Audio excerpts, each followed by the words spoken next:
à tous. Quel est le premier vecteur d'inclusion dans notre société? L'éducation ou l'habitat? Pour mieux inclure, faut-il convaincre ou contraindre? Construire des HLM au cœur des métropoles, pour ou contre? Pour en parler, Philippe Rémignon, vous êtes président du directoire de Vidogia SA, un bailleur social qui fait bouger le monde HLM. Et David Delfoli, vous êtes enseignant-chercheur en sociologie à Sciences Po Lille et chargé de mission inclusion. Alors d'abord, Philippe Rémignon, quelles leçons tirez-vous de la crise sanitaire? Nous, la crise sanitaire, en tant que bailleur social, ça nous a plutôt rappelé les valeurs de la proximité. C'est-à-dire que les clients locataires étaient, entre guillemets, coincés chez eux, et que nous, notre rôle a été de se substituer finalement à toute la puissance publique qui ne venait plus, parce qu'elle était coincée dans ses bureaux aussi. Et nous, ça a été la vocation portée par nos collaborateurs de continuer à assurer le lien, sortir les poubelles, assurer la propreté, etc. Donc, nous, on a été on a recréé le lien finalement entre, souvent, on a aussi des locataires qui étaient personnes isolées, on les a reconnectés parce qu'ils étaient tout d'un coup très isolés. Ça s'appelle le courtoisie, ça nous a redonné beaucoup de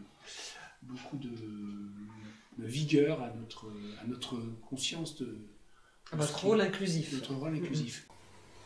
De mon point de vue, il va être un peu différent. On dit souvent, des fois, il y a un peu des événements qui sont des accélérateurs de progrès. Là, très clairement, la pandémie du Covid-19, c'est un accélérateur d'inégalité. Alors, de mon point de vue, si vous regardez, par exemple, toute la inclusion au sens du point de vue éducatif, parce que j'ai du coup ce tropisme-là, ça a renforcé toutes les inégalités existantes. Le confinement, par définition, les gens étaient chez eux, donc il n'y a pas le côté égalitaire de pouvoir étudier, par exemple, dans un établissement où finalement tout le monde a les mêmes conditions de travail. Là, selon la précarité du logement dans lequel on était, la promiscuité des logements pour ceux qui vivaient en famille, qui viennent de milieux plus défavorisés, où il y a moins de mètres carrés, où on partage un environnement qui est moins facilitant pour étudier. Voilà, donc ça a renforcé certaines inégalités. Par rapport à la santé mentale, on a beaucoup parlé de santé mentale pendant cette pandémie de Covid, c'est la même chose. Alors, il y a quelque chose qui est un peu vertueux, c'est que pour des gens qui ont certaines difficultés psychologiques ou psychiques particulières, où les interactions sociales sont lourdes en termes de charge mentale, en termes de fatigabilité, peuvent générer de l'anxiété, pour eux, ça a plutôt été quelque chose qui les a un peu tranquillisés, une sorte de pause. Voilà, une sorte de pause des autres, voilà, on pourrait le dire comme ça. Mais c'est une minorité. Pour les autres, ça a été très, très difficile. Et notamment pour quelque chose dont on ne parle pas assez, c'est les gens qui ont des difficultés cognitives. Parce que là, la pandémie de Covid et l'enseignement à distance a renforcé l'acuité avec laquelle les troubles se sont exprimés. Et ça a généré derrière, du coup, de l'anxiété et une atteinte de la santé mentale. Donc déjà, ils ont été davantage empêchés pour étudier sereinement. Et derrière, ça a eu des conséquences, là pour le coup, sur le plan psychologique qui étaient très directes. Pareil, si on voit sur la question de l'accès au logement pour les étudiants, les médias ont beaucoup parlé du désœuvrement qu'il y avait chez les étudiants qui étaient en résidence universitaire, pas toujours dans des conditions très enthousiasmante, c'est le moins qu'on puisse dire. Donc là aussi, ça a révélé quelque chose, en fait, une certaine réalité sur laquelle on ne se penche pas toujours, mais en plus ça a accéléré les inégalités. Donc vous dites que vous finissez sur l'habitat des étudiants, justement. Quel est le premier vecteur d'inclusion dans notre société? C'est l'éducation ou l'habitat? Est-ce que c'est de là où on vient ou c'est de ce qu'on sait qui change, qui permet de s'inclure dans la société? Moi, j'aurais tendance à dire que c'est d'abord l'éducation, parce que le modèle républicain nous a montré que, quel que soit d'où on venait, on pouvait, nos ascenseurs sociaux... oui, c'est difficile quand même. Voilà, il y a des belles réussites républicaines qui, du coup, montrent que chacun peut avoir sa chance. Sauf que, moi, ce que je constate, c'est que depuis une vingtaine d'années, les inégalités sociales d'accès au savoir, à l'emploi, se redurcissent. D'une certaine manière, on a quelques indicateurs, alors on pourrait discuter pendant très longtemps. En fait, c'est une question d'échelle. Si vous regardez sur un siècle, naturellement, on a fait des progrès formidables. Si vous regardez sur des échelles beaucoup plus courtes, on est sur des tendances conjoncturelles qui sont pas nécessairement très positives. Et là, effectivement, le logement joue un rôle essentiel en termes de discrimination, en termes de conditions d'études. Même Philippe, pour trouver un emploi, il faut une adresse, il faut un habitat, non? C'est pas complètement obligatoire, puisque quand nous avions notre CIL, on récupérait beaucoup de salariés qui étaient précaires et qui dormaient dans leur voiture. Quand je dis beaucoup, c'était par dizaines. Et donc tout notre rôle consistait parce que nous étions quelque part mandatés par le monde de l'entreprise, pour leur retrouver une situation d'habitat qui soit stable. Mais quand les CIL ont été créés dans les fin des années 40, 45, l'idée c'est que pour qu'une famille puisse assurer une bonne éducation à ses enfants, il fallait qu'il y ait un toit. Pourquoi? Parce qu'avec un toit, l'enfant peut prendre son temps pour faire ses devoirs. Enfin, encore une fois, c'était sans doute des clichés, mais en tout cas, nous, c'est resté un petit peu un fil conducteur. Plus que le logement, je pense que c'est la ville. La ville est vraiment un vecteur d'inclusion. Au sens où, quand vous avez des ZUP, vous avez beau donner un logement décent à des familles qui, jusque-là, quand ça a été construit, les ZUP, c'est parce qu'on était en train d'essayer de démolir les millions de bidonvilles qui existaient. Donc la ZUP a eu cette vertu de sortir les gens des bidonvilles pour les mettre dans des logements décents, chauffage central, sanitaire, les non sanitaires, etc.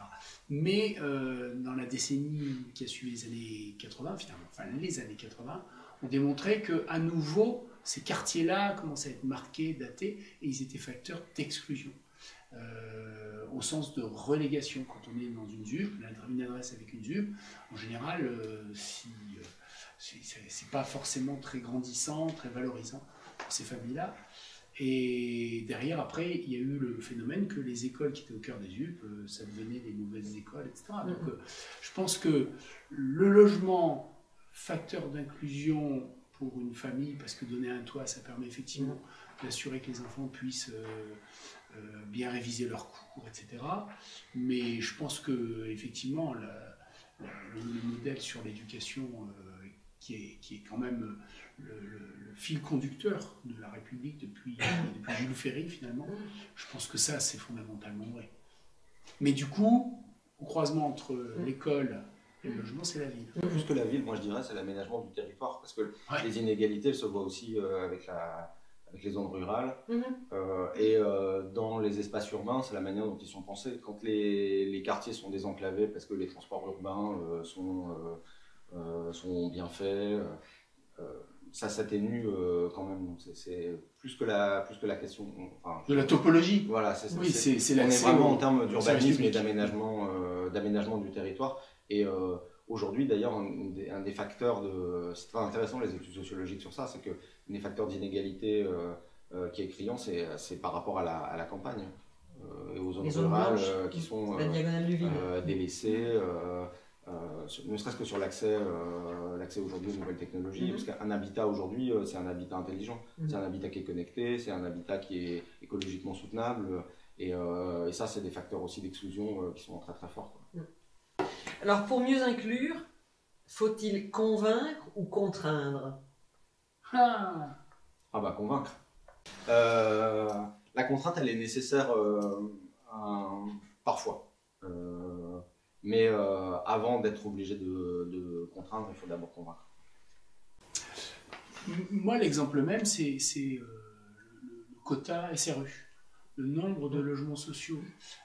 La loi SRU, Solidarité Renouvellement Urbain, c'est une loi qui a imposé un quota de 20% de logements sociaux, quel que soit le type de ville.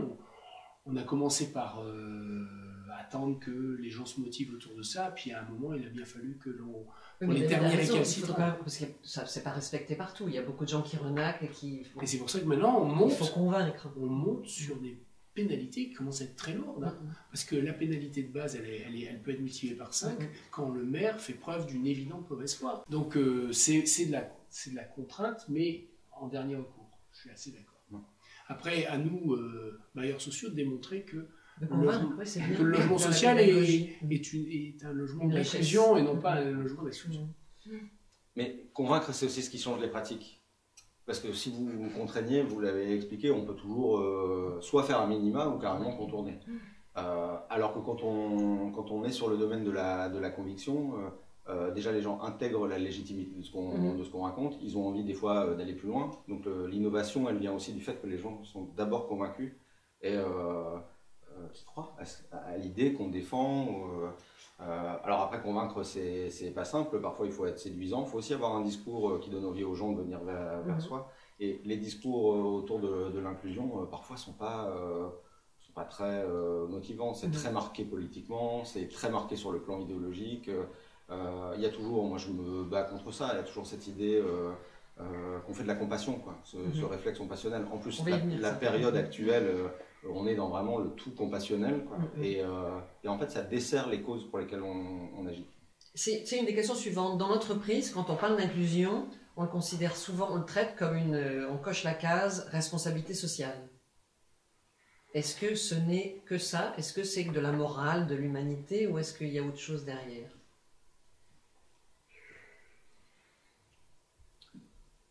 Moi,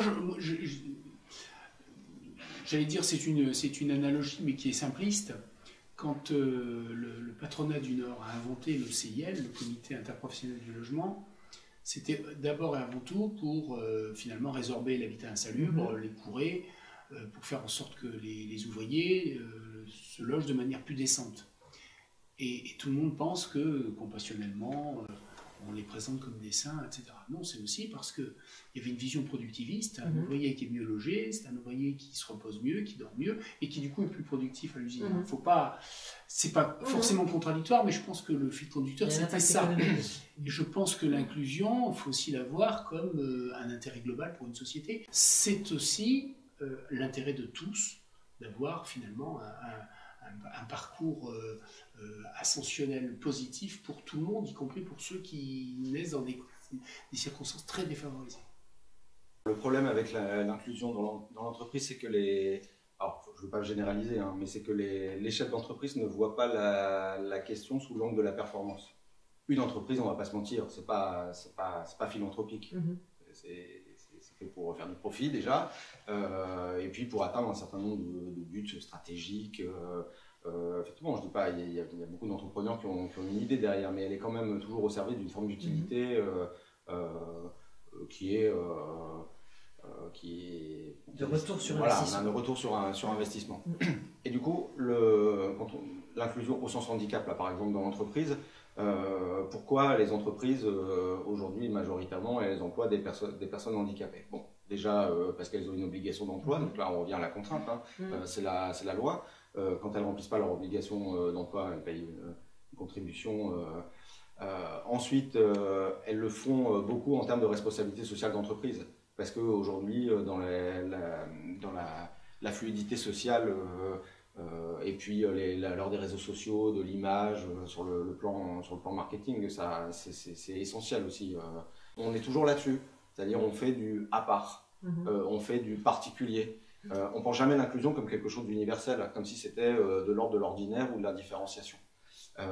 On le fait parfois parce que ça rapporte, hein. Il y a des entreprises qui trouvent un intérêt aussi, un bénéfice selon le secteur dans lequel elles sont pour valoriser ce type de programme. Or, jamais on a l'idée que inclure de la diversité, c'est bon pour la performance collective. Aujourd'hui, quand vous regardez lors de la mondialisation, les élites, on va dire, enfin, j'aime pas beaucoup ce mot-là parce qu'elles sont très diverses, les élites, mais disons, les élites scolaires, dirigeantes, sont pratiquement toutes des mêmes écoles. Et avec l'internationalisation des études, aujourd'hui, quand vous regardez des profils de cadres de haut niveau, ils ont tous à peu près le même profil. Du coup, à l'heure où on parle beaucoup de compétitivité, l'avantage comparatif aujourd'hui dans des entreprises, et ça, les entreprises de pointe de la Silicon Valley l'ont bien compris depuis longtemps, c'est de faire appel à des talents autres. Et notamment tous les talents qui relèvent de la neurodiversité apportent un surcroît d'intelligence, de créativité, amène autre chose dans un collectif qui est un surcroît pour la performance du groupe. Du coup, on n'est pas sur un réflexe compassionnel de devoir faire du social parce que c'est bien de faire du social pour l'image, sur un côté moral, ou parce que la loi la loi l'impose. D'ailleurs, les personnes en situation de handicap ou en situation de le réclament, elles veulent pas qu'on les regarde avec un réflexe passionnel. Les personnes qui sont ostracisées, discriminées, elles n'ont pas envie qu'on soit gentil avec elles. Elles veulent juste que les conditions d'accès et l'environnement soient favorisants avec les mêmes chances de réussite que les autres. Mais comment on change le regard sur les quartiers, sur toutes les inclusions? Déjà, il faut commencer aussi par le discours, parce que ce n'est pas un discours qu'on entend nécessairement. Et c'est en arrivant à convaincre et en... J'aime bien cette expression un peu biblique, c'est en prêchant la bonne parole aussi déjà qu'on arrive à... Moi, je crois au pouvoir des mots. Et à des formes de sensibilisation qui peuvent être vertueuses sur ça. Je vois, ça m'arrive de faire des formations, par exemple, devant des publics qui sont, je ne vais pas dire hostiles, mais qui ne sont pas spécialement convaincus au départ. On peut trouver des moyens. On est en plus en France dans un pays où on valorise le verbe, l'art oratoire, et parfois il vaut mieux le mettre au service de choses qui sont intéressantes plutôt que de discours convenus, compassés. Et on n'entend pas assez, à mon sens, ce discours-là. Moi, je vais être très franc avec vous, ce qui me rassure, c'est que les personnes du monde de l'entreprise sont des personnes pragmatiques. Et qu'à partir du moment où ça devient une nécessité, parce qu'il y a une utilité derrière, elles sont plus faciles à convaincre parfois que dans des secteurs apparemment plus attendus, où on dirait que ce discours-là peut percoler davantage, ou parce que les gens sont dans des visions un peu idéologisées ou dans des dogmes, des manières de faire, parce que c'est très confortable la routine, et surtout la routine du prêt-à-penser, quoi. Voilà. Alors que je trouve que dans le monde de l'entreprise, les gens sont plus agiles et moins conservateurs finalement. Le chef d'entreprise pragmatique, je suis 100% d'accord. C'est pour ça que je dis la preuve de la démonstration, de l'expérimentation, c'est la meilleure. C'est vrai que pour faire un excellent téléconseiller au téléphone, j'allais dire, on peut très bien prendre des malvoyants. Ça pose aucun problème. Et souvent, ils ont un sens de l'écoute qui est bien plus poussé. Hein. Donc, de la même façon, pour être comptable, on n'est pas obligé de marcher sur ses deux jambes. Parce que la comptabilité, c'est un métier au contraire d'attention et tout. Une fois que la personne est en place, elle est sédentaire. Donc nous, on a eu assez de facilité finalement à convaincre le fait que les 6%, ils étaient très faciles à atteindre puisque c'était 6% la barrière. Je vais vous expliquer deux choses qui sont intéressantes. Vous parliez de l'expérimentation. Beaucoup d'entreprises qui ont fait l'expérimentation d'accueillir un salarié avec de la neurodiversité, elles sont rapidement convaincues et elles y reviennent parce que c'est un levier d'innovation et de transformation managériale. Et d'ailleurs, les grandes entreprises qui sont lancées sur des programmes très actifs là-dessus, elles l'ont bien compris.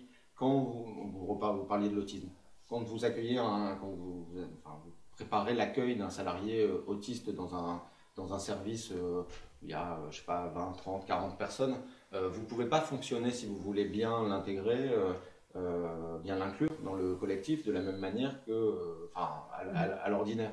Et ça nécessite souvent de repenser l'organisation, la transparence de la hiérarchie, les process qui au final apportent une vraie efficacité, une vraie plus-value. Vous mettez quelqu'un avec de la neurodiversité dans un service et vous allez voir ce que c'est que l'optimisation organisationnelle. Parce que là, le handicap a toujours été de toute façon un énorme levier de transformation sociétale, hein. Et là, particulièrement sur ces questions-là dans le monde de l'entreprise. Là, je viens de dire, il y a quelques secondes, de prononcer une expression qui ne vous a pas choqué, optimiser. Voilà. Moi, quand j'explique, par exemple, qu'avec des étudiants que j'accompagne vers l'insertion professionnelle ou dans les études, hein, qui sont en grande difficulté, soit parce qu'ils ont des troubles déficit de l'attention très sévères, avec des difficultés de mise en œuvre, de la dyspraxie, ce genre de choses, et que j'explique que j'aide aussi les étudiants à optimiser leur potentiel, parce que ça marche dans les deux sens, c'est transformer les pratiques d'un côté sur le plan structurel, mais c'est aussi aider les gens, pas à les laisser engoncer dans leurs difficultés et dans le côté tout compassionnel qui fait que du coup on adapte, mais on revient jamais à la personne en elle-même. Or, ils ont plein de talents. Et aujourd'hui, on a des méthodes, des outils, des discours qui permettent aux gens qui sont en situation de certains types de handicap, d'optimiser aussi leur propre potentiel. Donc que ça marche dans les deux sens. On ne fait pas rentrer des ronds dans des carrés, mais par contre on peut essayer de les rapprocher. D'accord. Alors, construire des HLM au cœur des métropoles, pour ou contre? Bon, moi, la réponse, elle est connue. Ah bah, pour. Oui, bien sûr. Parce que c'est aussi inclusif pour tout le monde. C'est un facteur d'inclusion. Mais Dieu que c'est difficile. La résistance, elle vient des métropoles ou des gens qui ne voudraient pas s'inclure? Est-ce que c'est... Non, la résistance, elle vient d'abord des habitants des métropoles. D'accord. Parce que Ils globalement, ne veulent pas voir arriver des flux. Ils sont dans l'entre-soi, ils sont ravis d'être dans l'entre-soi. Hein. Et globalement, après, il faut qu'on travaille, c'est notre responsabilité à nous. L'image du HLM, c'est logement social, logement des cas sociaux. Et les cas sociaux, c'est ceux qui mettent le foutoir. Je parle de la vision évidemment cliché, mais c'est celle qui s'impose élection après élection, élection locale après élection locale. C'est pour ça que, évidemment, on a, nous, au monde HLM, un travail à faire de pédagogie, de conviction, de démonstration. Mais derrière, après, on doit aussi être accompagné de gens qui expliquent aussi au public favorisé que la diversité issue en particulier du HLM est riche. Et elle est performante. D'accord. Alors d'un mot, l'inclusion, pour vous, où est la solution? Moi, si j'écoute mon voisin, c'est quand même le verbe, c'est la parole. C'est la parole qui éclaire, la parole qui convainc, la parole qui explique. Et puis... Enfin, je sais pas. Il faut se parler, quoi. Faut se parler. Sensibiliser. Moi, je vais reprendre aussi, parce que je trouve ça très bien. J'insiste pas assez là-dessus, mais je pense que c'est vraiment un mélange de sensibilisation et d'expérimentation. Quand les gens sont...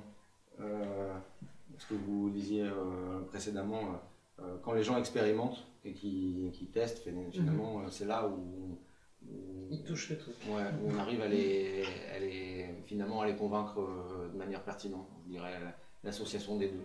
D'accord. Merci.